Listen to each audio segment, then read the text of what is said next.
I watch y'all coming here for years, cause you shot somebody. Now your life is shot. You gonna pick that phone up one day, and that girl gonna be done dumped you and raise your child with another man. Or maybe your mama or your grandmama dies. Cause ain't nothing you can do about it. You got 15 to 20 years, state or fed time. Real talk. Don't lose your head, use your head, man. Gun crime, max time.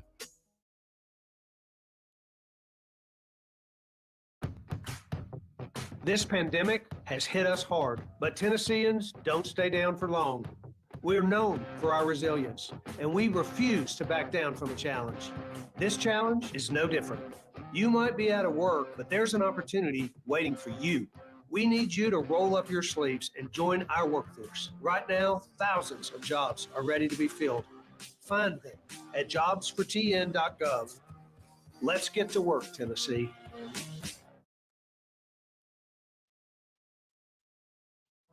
We Tennesseans all have a choice to make in our fight against COVID-19. I choose to enjoy live music.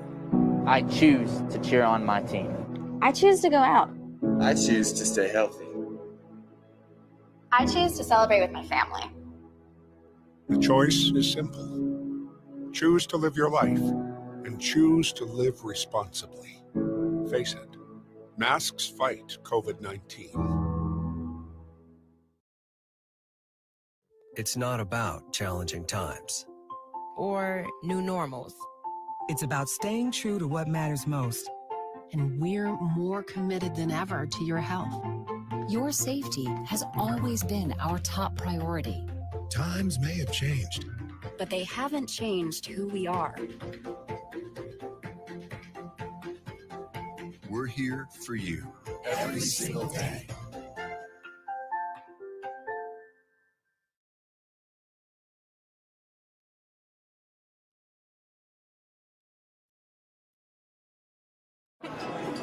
It's just a few cocktails at happy hour. It's just a few cocktails at happy hour. You really good try. There aren't any cops around. Didn't think there were any cops around. I drink and drive all the time.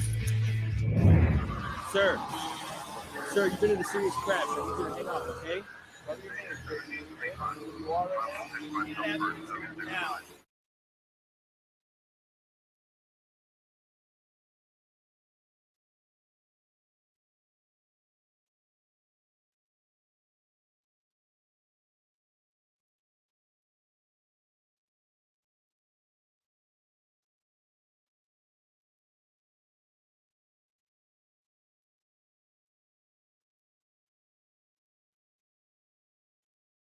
I watch y'all coming here for years, cause you shot somebody.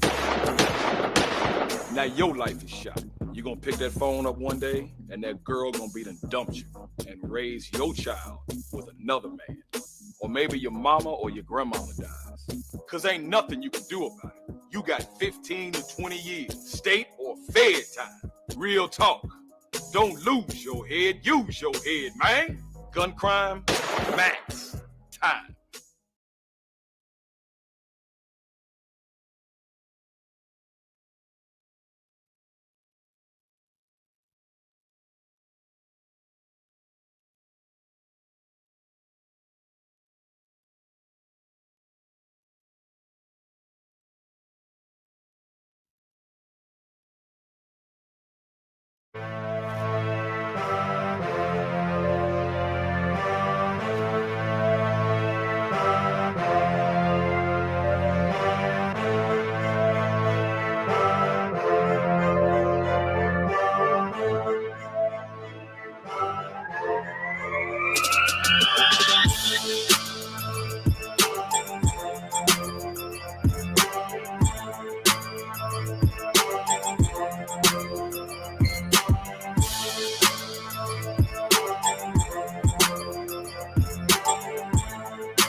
welcome. We are live here on the Talkback Live Network.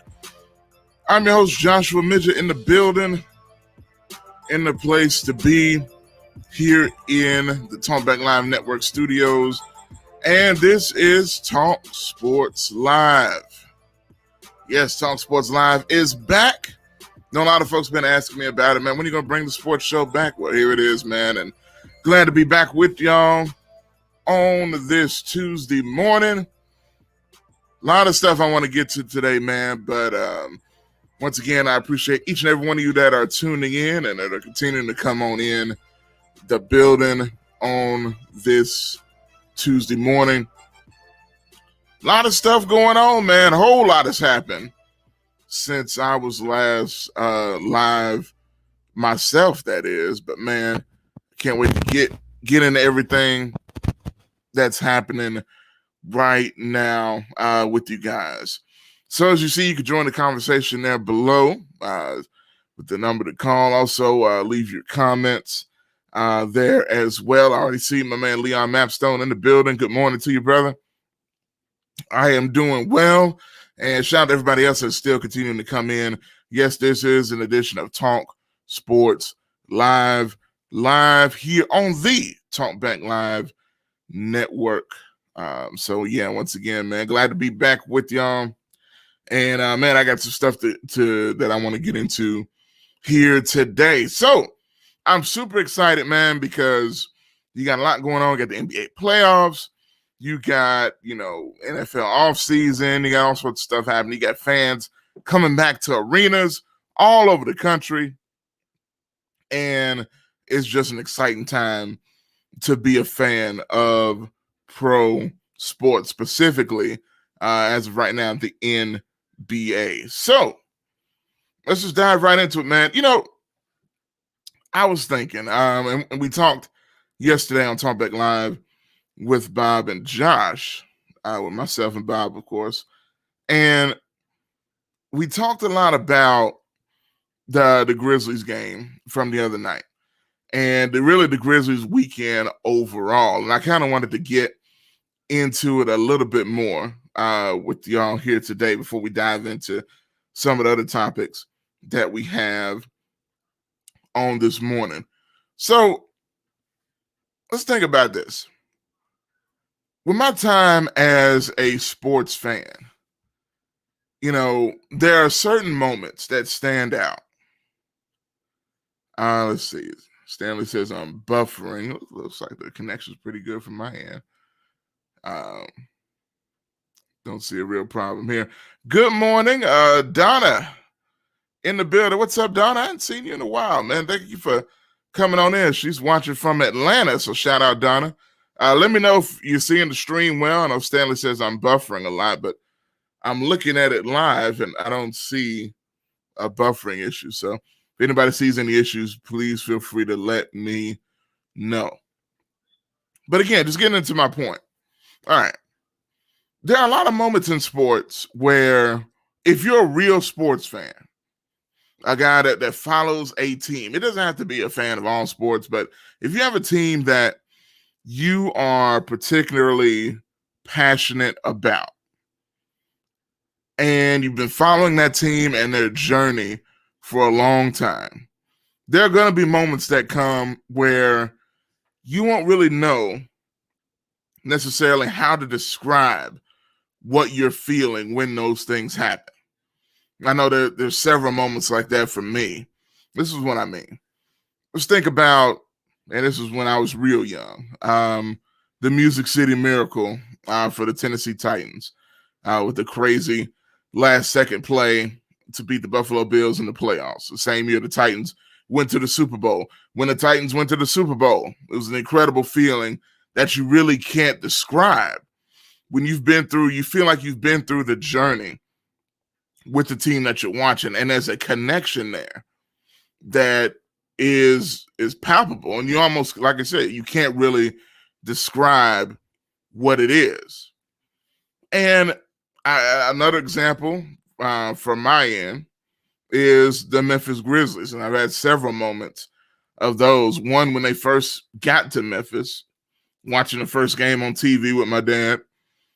You could talk about the first playoff games that the Grizzlies had, but really, and I was very passionate about the Grizz ever since they first got here, but the biggest connection I ever had with this Grizzlies team was the grit and grind era when Lionel Hollins was the head coach, when Zach Randolph became the face of a franchise, when Tony Allen became the face of a movement.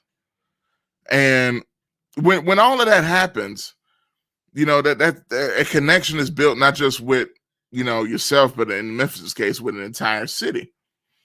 So what happens there, you feel like you're a part of the journey, and 2011 comes to mind for me. The year where the Grizzlies were the number 8 seed in the playoffs, and facing the juggernaut at the time, the San Antonio Spurs, the franchise that they were, the juggernauts that they were, the legendary team with Hall of Famer Tim Duncan, Tony Parker, Manu Ginobili, even though he was hurt in that series, but he did play. All of those guys, and everybody said they couldn't do it. Despite the fact that the Grizz were one of those teams that had the grit, grind, and all of that, people said, this young Grizzlies team, a bunch of guys that nobody knows. There's no superstars on that team. There's no excitement about that team. But we knew in Memphis that it was possible that they can do it. And what happened? They go in there and not only win game 1 of the series against the Spurs, but they go on to defeat the San Antonio Spurs in 6 games in the first playoff series victory in the history of the Memphis Grizzlies. So moments like that, you can't really quantify as a fan. It's this feeling where everything that you've watched and gone through with this team has all come to this point where finally on the national stage, everybody sees over there. Everybody, the plug is over there. Yeah. Everybody sees what you were trying to say or what you felt about the team overall. So it's one of those things, man. And I feel like the whole reason I'm bringing it up right now, let me get the call in a second here. Caller, just hold on one second. Okay. I've sent the caller's voicemail. Goodbye. Okay. He hung up there, but I'm sure they'll get back. I'll get in a second. But all of that being said, man, the reason I bring up all these points is I felt like last night, and Sunday night, that is, Sunday night was one of those moments in the Grizzlies' history to me where you felt that special connection. And not just Sunday night, but even Friday night, when you talk about the play-in tournament. You're going up against, and I'll start with Friday. You're going up against a guy in Steph Curry, a Warriors Golden State team that has won multiple championships and done all those things. And so I make my point here, but I'm going to go into it in a minute, but let me go to the phone lines. Call from Vincent. All right, we got Vincent on the line. Vincent, how you doing, sir? Hey, good morning, Josh. Bob with you? No, he's not with me today. Okay, well, hey, Bob, wherever you are listening. Listen, want to talk about the Grizzlies? Mm-hmm. I was really impressed the last 3 games that they have played, 2 elimination games and 1 against the number 1 seed on the road. I don't think there's been a better 3-game stretch in the history of the franchise as far as importance is concerned, because we basically backwards against the wall won a game that was at Golden State. And really should have won the game at Golden State out there. I think if Dylan Brooks hadn't got in foul trouble and fouled out in the last 5 minutes, they would have won that game out there. Mm-hmm. But basically, moving forward, I think what's going to happen, I think Donovan Mitchell is going to come in with a point to prove and be a little bit more anxious than what his body is really capable of being. And it's going to kind of work against Utah. They may do a few things early, but you can't be off from an ankle injury for a month and come back and be 80 to 90% of what you were before you got hurt. That just normally doesn't happen with the ankle injury, you know, because there's so much involved in that. I mean, he's an athletic player, and he's going to be really trying hard to make a point. You know, you should have let me play the first time. He's also probably going to take away some of the effectiveness of some of the other teammates for trying to do too much. So I'm not saying that we would definitely win game 2, but I think we have a better chance of winning game 2 in this situation than normally we would have. Oh, I agree. I think that's a great point, man. And with the whole Donovan Mitchell, I saw that he's cleared, you know, to play game 2. Today they made it official, you know, and I figured he was going to come back anyway, regardless. But especially with them losing game 1, I'm sure the motivation is even more to get him out there because he was upset. I'm sure you heard with the team. He was upset with the training staff and all that for holding him out. He felt it was unnecessary for him to not play in the first place. So, but I think, you know, I know people are saying, I was even watching, you know, the talking heads on national TV and everything like that. They're saying, oh, when Donovan Mitchell comes back, it's all over, you know, for the Grizzlies. And I'm like, these are clearly people that haven't watched the Grizzlies at all, you know, and especially recently with the last run that they've been making. You put Dillon Brooks, and I'm not saying they're going to shut down Donovan Mitchell because he's a great player, and he is going to have an impact when he comes back. But I don't think it's going to be to the degree that they think. So to your point, I agree. Let me ask you this question. What do you think about two quick questions?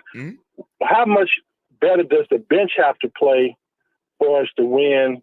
And then what do you think as far as the coaching job of Taylor Jenkins, that play that they ran, the last play that Dillon Brooks scored on, that was a monster masterminded play. Yes. I hadn't seen a play run like that in a while, man. You know, at the end of a game. And I was just wondering, what is your perspective on the bench play and the coaching of Taylor Jenkins so far? Well, man, that's a good question. And I think he's done a really good job. Now, I know, you know, he was kind of thrown in the fire a little bit. I think deservedly so in the Golden State game because of the call that he didn't challenge. That could have cost him the game, to be quite honest with you, with the Jordan Poole 3 that he hit late in the fourth quarter.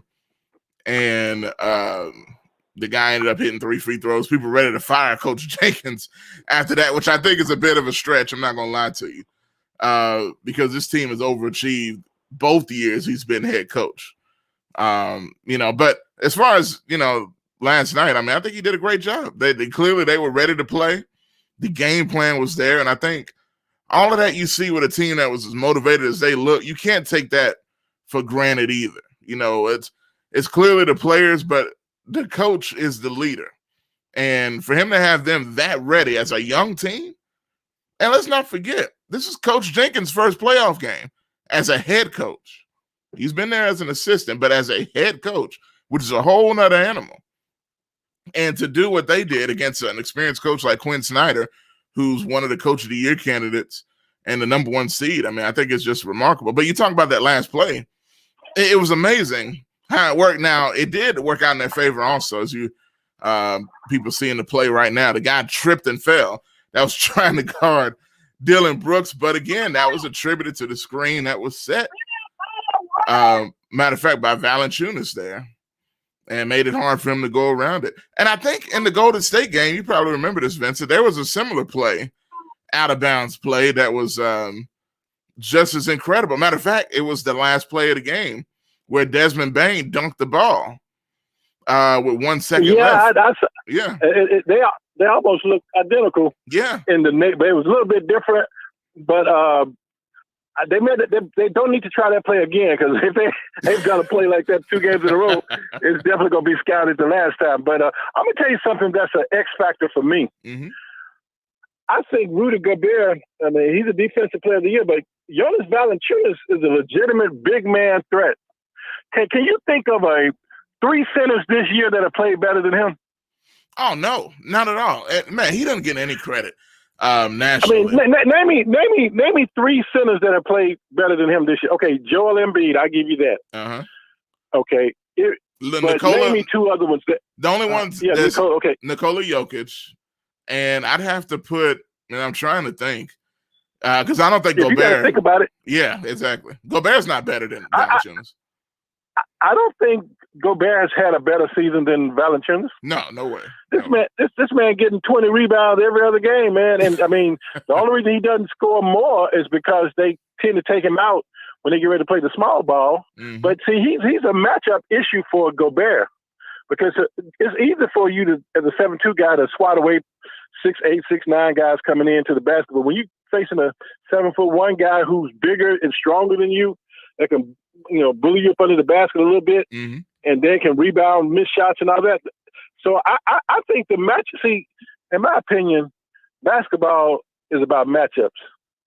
Okay, if you match up against a certain team better than others, you have a better chance to win. 100%. It's not so much you're a better team, but like for example, Mike Conley can't stop Ja Morant. No, not at all. I mean, he can't stop Ja Morant. Now, Dylan Brooks, I don't say in a normal situation he could stop Donovan Mitchell, mm-hmm. but he's a serviceable defensive player against a guy like that. What you want a guy like that to do is to go like 10 for 26 and have maybe 25-point games, but he's not going like 19 out of 25. I mean, what you want to do is to make sure that he's missing shots and not just making everything that you throw up there. And then as far as the other players, they got the guy that can shoot real good, but I can't pronounce his name, start with a B. Yeah, Bogdanovich. Yeah. Mm-hmm. Yeah, and is one other player they got, but I think Memphis players are equal to the task. I think when we beat Portland back-to-back in Portland and beat Milwaukee, remember that 7-game road trip we went? Oh, yeah. 4-3 on, and 2 of those losses was like, one was to Orlando and another was to some other team we should have lost to. Mm-hmm. That was a statement right there. I mean, that wasn't as critical as those last 3 games that I told you about, but we beat Portland twice and we beat Milwaukee on the road. Yeah, and I never forget that Milwaukee game because it was completely out of nowhere. It was the second night of a back-to-back. And, nobody expected us to win, including most Grizzly fans. And it was on the road, and Milwaukee had just played. Actually, Milwaukee had a night off coming into the game, and the Grizzlies were coming off a back-to-back. So that was what made that even more amazing. But, yeah, man, one thing about this team, they seem like adversity doesn't really seem to affect them at all. I don't know if that's just youth and they just don't care or what. As far it's almost like they play better on the road. Under these circumstances in Utah, the biggest crowd they've played against all year, they just went out there and handled business. It's really remarkable. Look at the road record. If you got an opportunity to pull up the standings, mm-hmm. You said it looks like they play better than the road. Well, actually, the Grizzlies had a better road record than a home record this year. Yeah, that's right. I did hear that. It's true. They actually had a better road record than home record. Mm-hmm. I don't know how you want to read that. And a lot of those games, man, that we have either lost over the last month, we had like double-digit leads going into the fourth quarter, or at some point in the fourth quarter, we had double-digit leads. Yep. Like we had a 17-point lead in the fourth quarter the other night. Yeah, exactly. And I don't like losing leads. That's not something to be glad about, but I mean, yeah. That means you're doing something right. But listen, I know you got other callers. I just want to put my little 2 cents in. Oh, great stuff. Well, I guess it was 5 cents today. Yeah, it was about 7.5, but it's cool. It's cool. We don't mind. Well, okay, man. We'll talk again, and go Grizzlies, and we'll see what happens over the next few games. Yes, sir, Vincent. Hey, I appreciate the call, brother. All right. That's my man, Vincent. As always, supporting the show. I definitely appreciate him and everybody else that is coming in. I see some of y'all starting to leak in even more. What's up, Kelly? I see you in the building, man. GKP says y'all already know who it is. What's going on, my man? AKA Clipper fan GKP. Leon Mapstone said the bench has to play really outstanding. I think that's a good point because, look, the Grizz bench can be so up and down. There are times, especially during the regular season, that they were amazing. And then there's times where they stink. And I just think they stink. And Sunday, let's put it this way. In the first quarter, they were terrible. But in the third quarter, they were amazing. So I don't know what to think about that. Let's go back to the phone lines. Call from Hank Russell. All right, we got the Hank Russell on the line. What's going on, sir? How you doing? Hello, my friend. How you been? Man, I'm good, man. How about you? How about this Grizzlies run? I love it. I when we were over at the station together, they were still in the playoff picture, and now here we are 4 seasons later, and they're back. Yeah, so I'm so happy. It's crazy. It's crazy. But go ahead. Absolutely. No. I was just gonna say, man, like this is what the city needs right now at this point in time with all the COVID and the social injustice and everything like that. This is something that our city personally needs right now. I'm telling you. Yeah, I agree, man. And it's crazy to think about, a team this young. We all were expecting a rebuild, and understandably so. I mean, you got, you draft, you blessed enough to draft John Morant, after drafted Jaren Jackson in back-to-back drafts. Then you look up on guys like Desmond Bain and Xavier Tillman, and I can't even tell you, in the Golden State game, Tillman, when Valanciunas found out, for him to come in and play the way he did in overtime, hit that big three, it's just amazing, the early impact that these young guys are having. Absolutely. And I think that, and we go back to Jonas Valanciunas, is that, analytically speaking, he's not supposed to be that good of a center for this decade because he stays underneath the goal so much. Yeah, he's old school. And exactly. And the fact that you get 24 rebounds in a game, which is Dennis Rodman type numbers. Yeah. I mean, it just shows you that if you know your role and you get the big percentage of the rebounds, man, that could really contribute towards the team in so many aspects. It really can. No doubt. I mean, especially in the era, like you said, man, where you don't see a lot of that. And that's going to give you an advantage because there's not a lot of that happening in the league right now. When you got a guy that not only rebounds, but he bangs. He's physical. He looks like a grizzly bear. He literally looks like a grizzly with the beard and everything and his strength and all that stuff. So he actually would have fit in pretty good in the grit grind era, but he's doing a great job with this next gen Grizzlies team. Absolutely. Let me ask you this, and Vincent might have already answered this question. Do you think Donovan Mitchell is coming back a little too soon because of the sense of urgency, or do you think he's really ready to play physically? Man, that's a good question because I don't know. It's a weird situation, man, because you got, Utah. Here's the way it happened. Last week, he wasn't even on the injury report. All signs pointed to him playing. He practiced 3 times last week. He even, the day that they announced that he was not going to play, he was in a press conference saying, "Hey, I feel good. Can't wait to play." Then they said, "Well, you're not." Then they pull him. So he had a huge problem with that, as we saw. He put it out on social media and a lot of reports coming out. And today they rule him healthy. So I don't really know, man. I don't know what to read from that, but one can hope that has an effect. But all I know is this: you stick Dylan Brooks on him, it's gonna tell how hurt he is still or not. All Dylan has to do, be physical, just like he's done with everybody else. Get on his nerves, be annoying, and that's gonna tell a lot right there. I agree, and I loved what the announcer said the other night about Dylan Brooks. He is the definition of a two-way player at this point in his career. Oh yeah, absolutely. He's going to get you your points, and he's going to be a lockdown defender on defense. I mean, what can I say? I mean, if the NBA looked at lockdown defenders as Defensive Player of the Year award recipients, he probably would have gotten it this year. Yeah, no doubt. Hopefully, this will still lead to him getting, an all defensive team nomination or something, but we'll see what happens, man. But how do you feel about tonight? You know what? Well, coming up Wednesday night, actually. Yeah. Right. Yeah. Oh, absolutely. I feel like that the energy will still be there because number one, we've had 2 days to rest. Mm-hmm. You know, number one, we have 2 days to rest. Number two, I do think, in my personal opinion, I think Mitchell's coming back too soon. I really do. And I think that even with him on the court, I don't think it's going to make that much of a difference. Are we going to get a 10-point lead and keep that for the entire game? Probably not. But I believe that our tenacity, and like you said about these young guys, like they're playing like, I don't know if it's ignorance. I mean, I like it when young players play with ignorance. Like you don't realize how big the magnitude of the situation is. Mm-hmm.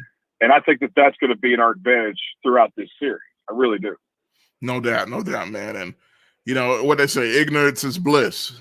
So they're not even thinking about the pressure. The Grizz have nothing to lose. Utah has everything to lose. So I think that's definitely working to their advantage. Yeah.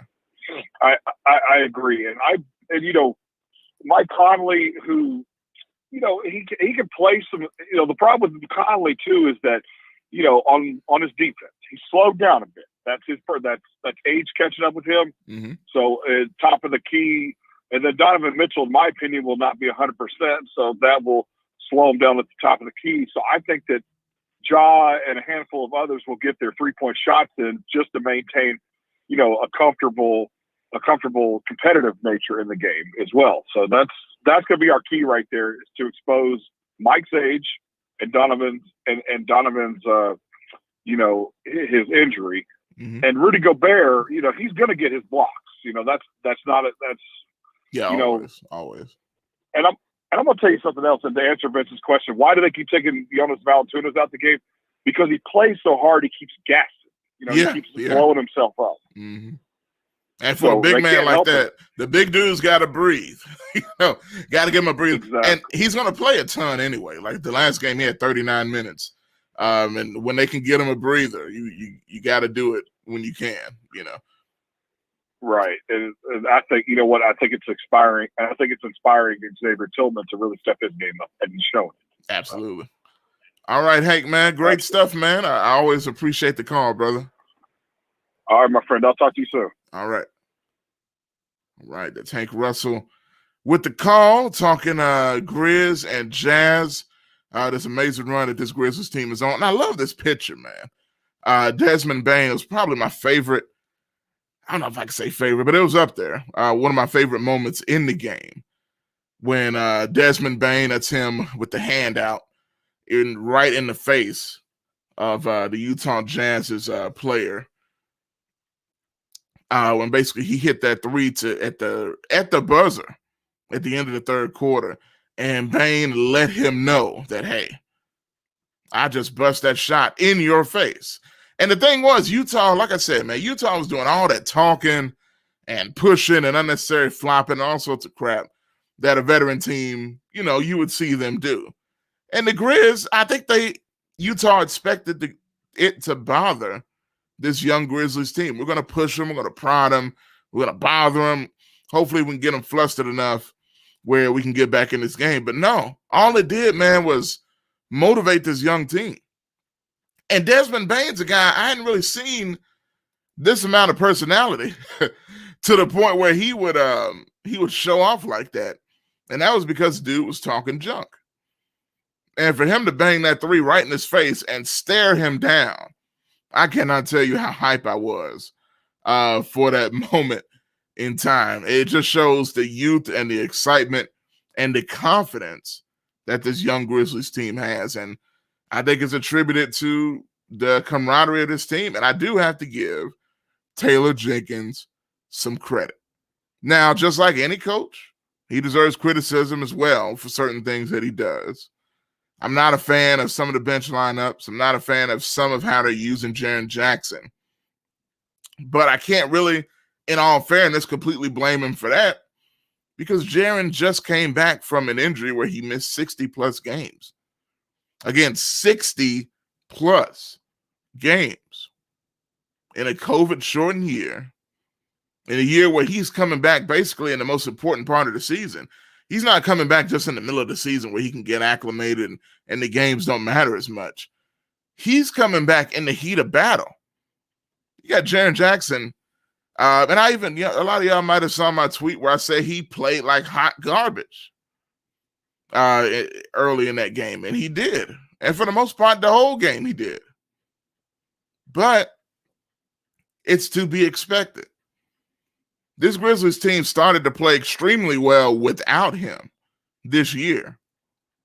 So when you're inserting a guy like that, that was an extremely big part of your team at one point last year, and trying to insert him back into a roster that's kind of learned how to play without you, and they got to remember how you play and how you fit into this new system and this new way they have of doing things, it's going to be a little awkward.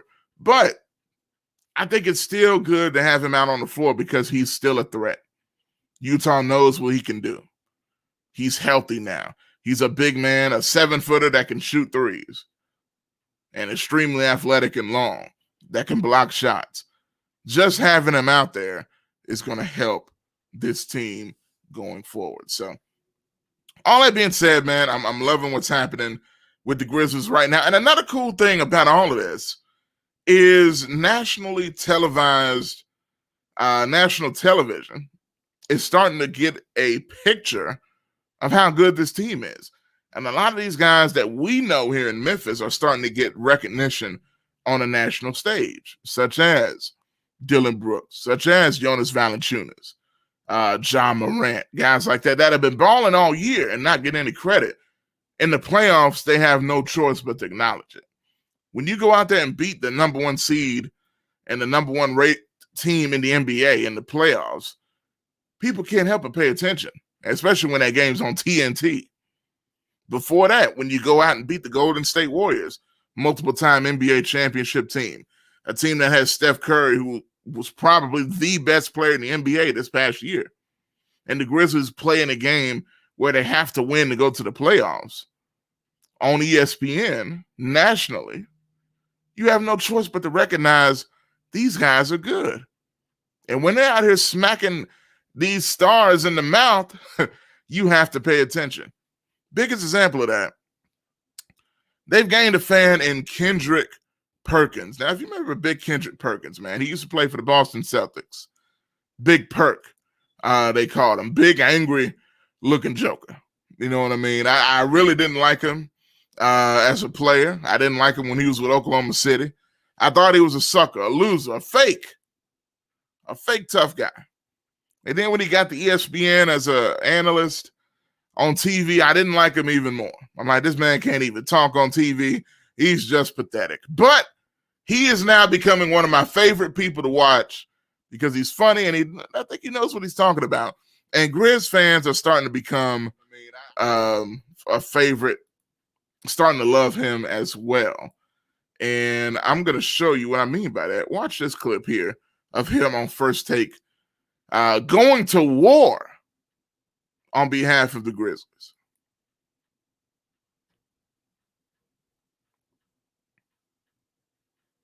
Segment, carry on.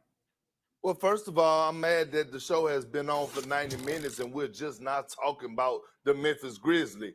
But with that being said, the Memphis Grizzlies are going to beat the Utah Jazz in this series. And here's why. The Memphis Grizzlies has been playing playoff basketball for over a month now because of the play-in situation. Ja Morant is relentless. He don't care about who's in front of him. He goes at anybody. Dylan Brooks is a goon. He gets it out the mud. He's not afraid of embarrassment. And look, they just had to go and put a defense to stop Steph Curry. You think they worried about Donovan Mitchell if he plays, or Mike Conley, or Bogdanovich? And guess what? Oh, big Rudy Gobert. You got your problems, big fella. You got your hands full with big Jonas Valanciunas down low. So be prepared to strap your shoes on. So I have the Memphis Grizzlies winning this series over the Utah Jazz. Carry on. How about that, man? So my man said, carry on. He's got the Memphis Grizzlies. It always trips me out the way he says Big Jonas Valanciunas. You know what I'm saying? He says his name wrong every time, but it doesn't even matter. He's going to war for my Grizz on national TV, and I love it, man. Matter of fact, they didn't show the whole segment. Of course, I ain't got time to show the whole segment of him and Stephen A. and Max arguing But after he said that, they all got up and said, man, you need to calm down. The Grizz ain't beating Utah in the playoffs, when Donovan Mitchell comes back. And one thing I've noticed, and this has always been a thing, I guess, if you're a fan of a team locally or whatever. But a team like Memphis, and I get it, they don't have stars to the point where guys like them are going to pay a ton of attention. But you would think at least a slight education of what you're talking about would be required in order to talk about a team and what they can and can't do. Now, clearly Perkins has been watching the Grizz, and he's been praising the team throughout the season. So he's been pretty consistent. As one of the few national guys that has been watching what this Grizz team can do. But then I watched the argument that these other guys are making, right? I hear Max Kellerman, who's on the show there with Stephen A. Smith from First Take. Y'all know what's going on. And Max says, well, look, you got to think Donovan Mitchell when he comes back. And Donovan Mitchell is a star player on Utah. The Grizz, they're not going to have a chance. And he brings up the fact that Donovan Mitchell had an incredible playoff run last year, which he did. Average over 30-plus points a game in the first round in an epic series against the Denver Nuggets. But one thing Max didn't bring up is that Utah lost that series last year. So what does it matter what Donovan Mitchell did and how he turns it up in the playoffs if they still lost the series? It didn't make a difference last year. Why should it make a difference this year? So to use his stats last year as some type of sign that they're going to beat the Grizzlies doesn't make any sense because it didn't lead to them winning. As a matter of fact, Utah had a 3-1 lead in that series over the Denver Nuggets and lost. They lost 4 games in a row. They lost 4 games in a row last year to Denver. Well, 3 games in a row. Forgive me. We gave them too many losses. They lost 3 games in a row to Denver with all those points that Donovan Mitchell scored and got knocked out in the first round. So all I know is with Donovan Mitchell in the game, Utah knows how to lose in the first round. So I feel like even when he does come back on Wednesday night, and he probably will play well because he is a great player. I'm not going to knock him. Why should that make a difference in the end? That's all I'm saying. Based on the evidence that they like to display, they're still going to lose. And usually what happens, when you have a star to the level of Donovan Mitchell, who's a great scorer, and somebody the Grizz clearly have to game plan for, it's not like they haven't played against him before and don't know what to do.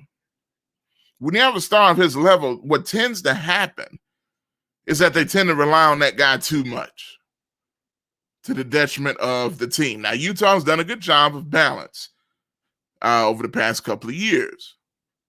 But you got a guy with that's coming back in a playoff series, just like I talked about with Jaren Jackson, who's a star on this Grizzlies team. It's tough to just come in, throw him on the floor in the middle of an intense playoff series and say, play as great as you played before you missed all these games. And Donovan Mitchell's been out for weeks. So to say that he's just going to insert him back in the game like this is 2K21, the video game, and he's just going to go out there and drop 40 is unrealistic. So, with that being said, even with Donovan Mitchell's insertion into the game because he is ruled that and cleared to play for Game 2 on Wednesday night, I don't think it will be to the detriment of the Memphis Grizzlies. Now, somebody to watch out for, don't get me wrong, but I don't think it's going to be as big of a deal as some make it out to be. So that's my thoughts on the Grizz, man. I'm going to only got a couple of minutes left. There's one more thing I want to get in here that's not Grizz related. or NBA playoffs related. It's Shannon Sharpe related. So, speaking of these shows like First Take and Undisputed, Shannon Sharpe, as you see with that picture I put on the screen there, if you don't know who he is, he's on the show with Skip Bayless. And they also show Undisputed on Fox Sports 1. Reason I'm bringing up Shannon Sharpe is there was something interesting that happened on Undisputed yesterday that made a lot of headlines.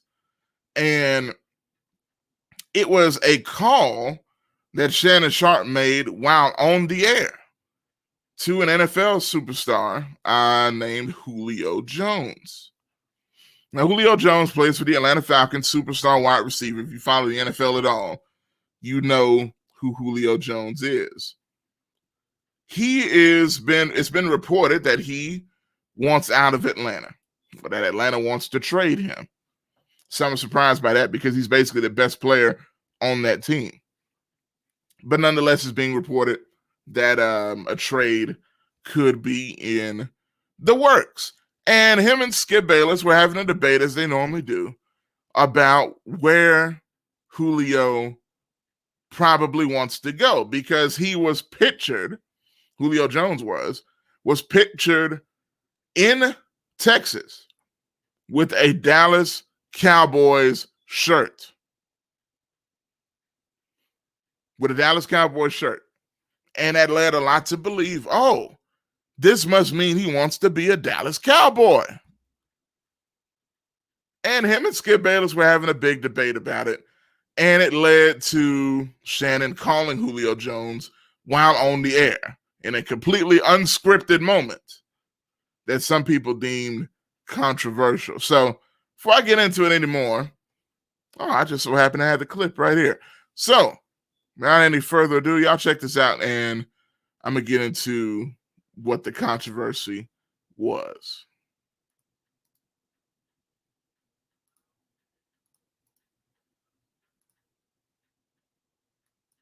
Michael Parsons and Trayvon Diggs. Okay, you want Julio. It's as simple as, hey, Skip, I'm looking. You called me. You the one that called me. You asking me all these questions. Do you want Julio? Julio wants to go to Dallas. No, Julio wants to stay in Atlanta. No, he doesn't. Yes. How do you know? They want to get rid of him. By all accounts, they want him out. They're done. You want me to call and ask him? We'll ask him. Yes, I do. I'll call him right now on the air. Put him on. I'll call it. Let's ask him if he wants to play for America's team. Okay, I'll let you say he get Julio. Sick of hot and stuffy rooms during summer? This high school physics teacher built a device to give America. Why not? Okay, I hope he answers. So he's literally dialing him on the phone. Are we calling? Okay, we are calling. We're calling. Completely unscripted. You watching, Julio? I really hope he answers here. Julio, have the guts to pick up the phone. What's happening? Yeah. All right. Julio. Hold on. Let me put you up.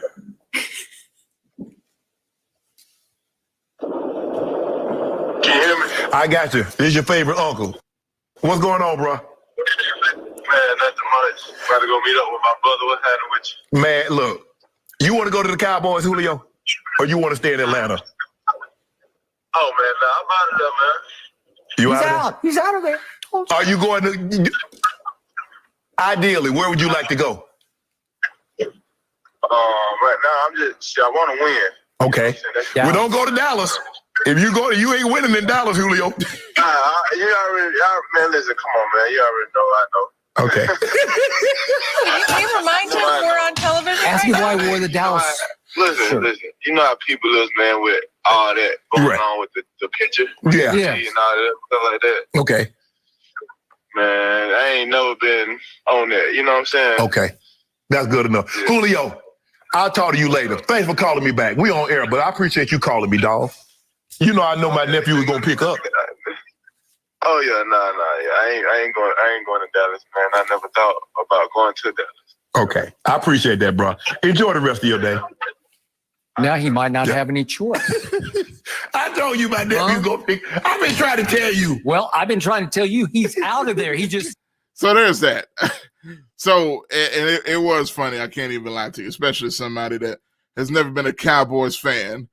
And Shannon kind of put it to Skip there. He literally said at the end, I ain't never thought about going to Dallas. So for y'all Cowboys fans, there's that for you. Now, here's the other thing. The reason why controversy was brought up about this was there were some people that feel that Shannon was in the wrong for doing this on national television and not telling Julio that he was on TV while he was talking to him on the phone. Now, Shannon did bring it up toward the end of the conversation, really right at the end of the call, that we're live right now, and he appreciated it. But some people feel like Shannon used his pull with old Julio and trapped him to a degree and somewhat deceived him into giving this honest answer on the air. That maybe he may or may not have been as open if he would have just told him, hey, you're live on national TV right now. And one of the people that took exception to this was Tennessee Titans wide receiver A.J. Brown. A.J. Brown is a star in the making for the Tennessee Titans, by the way. A guy that, ironically, a lot of people compare to Julio Jones because they wear the same jersey number. As a matter of fact, A.J. Brown has said that Julio Jones was his favorite player coming up, and that is the reason why he plays the way he plays and wears that jersey number. And he went on Twitter, A.J. Brown did, and kind of went off after he saw the segment. I don't know if he saw it live or what, but he kind of let his voice be heard when it came to that. And I don't have the exact tweet, but I was reading the story when it came to that, and he didn't like it at all. Now, I don't know if he's friends with Julio personally. I know when the Titans did play Atlanta, they traded jerseys with each other, and he's a huge fan of Julio Jones and would love for Julio Jones to be a Tennessee Titan at some point. But a lot of people felt like, hey, old Shannon was deceptive in the way he got that information from Julio. The question I'll ask you guys, was he deceptive in the way he did it, or was there no problem with the way he got the information? Do you think Julio Jones knew that he was on national TV while he was making this phone call? Because one, Julio wasn't watching the show. You could tell he was in his car. You could tell by listening.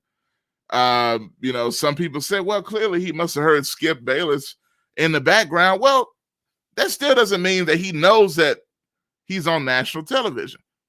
Another argument could be, well, this is Undisputed is a show that's watched by a whole lot of athletes, whether they want to admit it or not, because Skip and Shannon talk a lot about those athletes. And these athletes usually have an opinion about what they say about them. So they watch the show and they usually respond. So maybe Shannon was assuming that Julio must have known that this is the time the show is on the air, that I must be calling you while I'm on. But maybe he didn't know that. Maybe he assumed Shannon was on commercial break and just wanted to call him, even though that would be weird. Why are you calling me in the middle of the show? So I don't know. I'm just curious what you guys think about that. I'm about to get out of here in a minute, but I'm just curious about that. I see Kelly with a comment. He said, yeah, man, I like Shannon, but that was out of line with that. You really think so? You really think so? Well, you're not the only one that thinks that. So a lot of people seem to feel that way. So you see Shannon with his different emotions. I think, Kelly, that's the way Shannon is looking at you right now, Kelly, for giving your opinion and thinking he was low down. But nonetheless, people have differences of opinion with that situation. You can continue to leave your comments as I move on. The last thing I want to bring up about this situation, the whole reason why Julio Jones is relevant to me. You see, that's Julio Jones right there. Multiple-time Pro Bowler, superstar wide receiver. A lot of people feel like he's been the best receiver in the NFL for years and has been in Atlanta in purgatory, losing and losing and losing. Had the one Super Bowl appearance where he played extremely well. Do you guys know who is the betting favorite in Vegas? The odds-on favorite to trade for the services of Julio Jones. Do you know who it is? It's not the Patriots. It's not the Green Bay Packers, who could use a receiver, who are one game away from the Super Bowl. It's not Tampa Bay that won the Super Bowl. It's not Indianapolis. It's not the Pittsburgh Steelers. Do you know who the favorites are to trade for this superstar wide receiver? That's right, Kelly. You got it. Leon said, don't remind me. Oh, I'm going to remind you. The Tennessee Titans. According to Vegas, the betting odds, you can bet on where Julio Jones is going with a lot of these sports sites. You can bet on everything sports related, but you can bet on who do you think Julio Jones is going to. And Vegas is usually incredibly accurate for whatever reason in all of this stuff. That's a whole nother thing for another show. But the Tennessee Titans are the odds-on favorite to trade for Julio Jones. It was rumored all the way back to the NFL draft that the Titans were interested in Julio Jones. And Titans general manager John Robinson had an interesting answer when he was asked about it. He says, we don't talk about potential negotiations, which to me almost confirms that they're trying to do something. Now, as I just said earlier, as a Titans fan myself, I love this. If this were to happen, all this other mess, and I do say mess because I'm not a fan of what the Titans did this offseason. You know, I like some of the moves and some I don't. I definitely didn't like the draft. I thought they went cheap and stupid, but that's a whole nother thing. And the Titans have actually done a pretty good job in the draft over the past couple of years. But this year, we'll see. We'll see. But all will be forgiven if they trade for Julio Jones. And ironically, as I talked about A.J. Brown earlier, bringing it all full circle, that right there is a picture of Titans star A.J. Brown trading jerseys with Atlanta Falcons star Julio Jones. I'm telling you. Kelly says, homie Josh, who would y'all give up to get him? Kelly, it doesn't matter. I don't really care. I don't care who we give up. As long as it's not Ryan Tannehill, our quarterback, and Derrick Henry, and this guy, A.J. Brown, Atlanta can have whoever they want. If they want, you know, I don't even know. They want my shoes, my socks. You know, I got some stuff. This computer, I like this computer too much. But anything else, yeah, they can have whatever they want. You know, I'm sure they can come up with something. I can get Bob to grill some ribs, you know what I'm saying? Or whatever. Whatever they want. Other than Derrick Henry and Ryan Tannehill, Bud Dupree, who we just got from the Steelers. Now we can't go backwards on defense. But other than that, I don't care. Give them what they want. First round picks, I don't care. This ain't the time to be cheap if you got a chance to get two superstar receivers on one roster with a quarterback. We finally got a quarterback in Ryan Tannehill. We have a superstar running back in Derrick Henry. The completion of this mega monster would be adding a superstar like Julio Jones. Leon tells me, but Josh, I'm not sold on your quarterback. Well, Leon, I love you, man, but I'm sold on Tannehill at this point. I think Tannehill, and I don't blame you because when they signed Tannehill to be, at the time, Marcus Mariota's backup, I didn't understand it because Tannehill hadn't done jack in the NFL in Miami. He was considered a bust before the Titans signed him. He comes to Tennessee, gets a new opportunity, new life. And over the past 2 years, he has been a top two or three quarterback in the NFL statistically. Yards, touchdowns, accuracy, quarterback rating. So after 2 years straight of elite play, not just great play, but elite play, I think I'm sold at this point. And if you get him 2 superstar receivers, you already got one. And A.J. Brown, who's young, but going into his second year in the NFL or third year, whatever. And you get a established star veteran and Julio Jones to put next to him. 2 giant guys. You look at them. They're basically built like tight ends. And they run fast and catch everything. So I don't know. But regardless, I can't wait to see what ends up happening. Hopefully, the odds bettors are correct in this situation. Let me read this last comment here from Notori. It says, all the players know Shannon is on TV every morning. Jones knew exactly what he was doing. Atlanta is trying to avoid the cap hit, but Julio is a popular player in Atlanta. That's a great point, Notori. Great point. So basically, what you're saying is kind of like what I was saying. All the players know that Shannon's on TV every morning. And you think Julio knew that he was on TV? Maybe he did, maybe he didn't. But I think that's definitely up for debate. But you make a great point. They know he's on at that time, so maybe he knew. Maybe he did. But one thing I noticed, Shannon was quick to get him off the phone because he wasn't sure if he knew he was on TV or not. And here's the thing that happens with some people on the phone. You say words that you can't say on TV.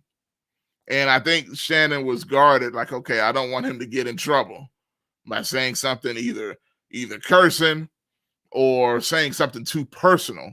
So he got him off the phone pretty quickly. You know. But y'all still let me know. Do you think that was low down by Shannon Sharpe to do that? But I know what's not low down is this show and me having to get out of here on today. But man, I appreciate every one of y'all that watched and have shared this video, liked this video,